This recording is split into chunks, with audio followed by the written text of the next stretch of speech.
বন্ধুরা সবাইকে স্বাগত জানাচ্ছি এই মুহূর্তের একটি গুরুত্বপূর্ণ আপডেট ভিডিওতে। বন্ধুরা, এর আগে কিন্তু সৈয়দপুর সরকারি বিজ্ঞান কলেজ থেকে একই ব্যাচের বেশ কয়েকজন ঢাকা বিশ্ববিদ্যালয় সহ বুয়েটে চান্স পেয়েছিল।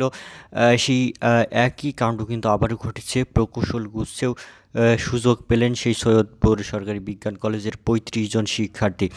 অর্থাৎ গুচ্ছভুক্ত তিনটি প্রকৌশল বিশ্ববিদ্যালয় রয়েছে। সেই প্রকৌশল বিশ্ববিদ্যালয়ে কিন্তু ৩৫ জন শিক্ষার্থী চান্স পেয়েছে।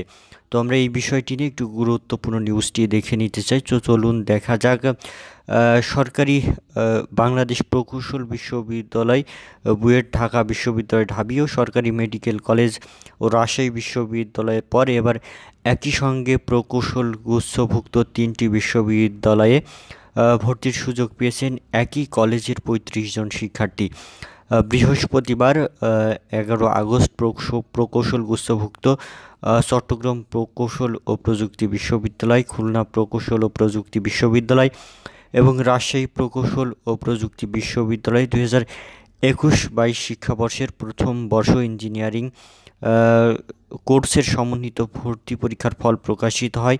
এতে নীলফামারীর সৈয়দপুর সরকারি বিজ্ঞান কলেজ থেকে একসঙ্গে ৩৫ শিক্ষার্থী সুযোগ পেয়েছেন। বন্ধুরা, আপনারা দেখতেই পাচ্ছেন সৈয়দপুর সরকারি বিজ্ঞান কলেজ থেকে একসঙ্গে ৩৫ জন শিক্ষার্থী গুচ্ছভুক্ত তিনটি বিশ্ববিদ্যালয়ে, তিনটি প্রকৌশল বিশ্ববিদ্যালয়ে চান্স পেয়েছে।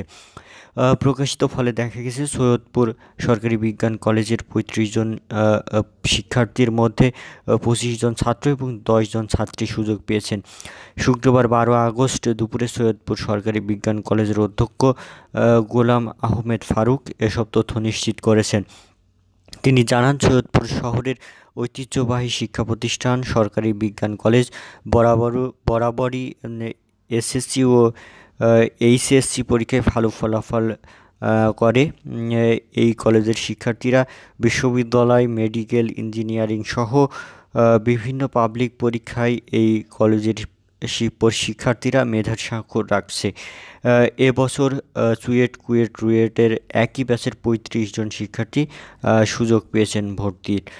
বন্ধুরা, এই গুরুত্বপূর্ণ নিউজটি আপনাদেরকে জানিয়ে দিলাম যে এই সৈয়দপুর সরকারি বিজ্ঞান কলেজ কিন্তু বরাবর সহ বিভিন্ন বিশ্ববিদ্যালয়ে ভর্তি পরীক্ষার সুযোগ পেয়ে থাকে। এখানকার শিক্ষার্থীরা ঠিক একইভাবে গুচ্ছভুক্ত যে তিনটি প্রকৌশল বিশ্ববিদ্যালয় রয়েছে এখানেও কিন্তু ৩৫ জন শিক্ষার্থী একই ব্যাচের সুযোগ পেয়েছেন ভর্তির। তো ধন্যবাদ ভিডিওটি দেখবার জন্য। শিক্ষা বিষয়ক যে কোনো তথ্য সবার আগে পেতে চ্যানেলটি সাবস্ক্রাইব করে আমাদের সাথে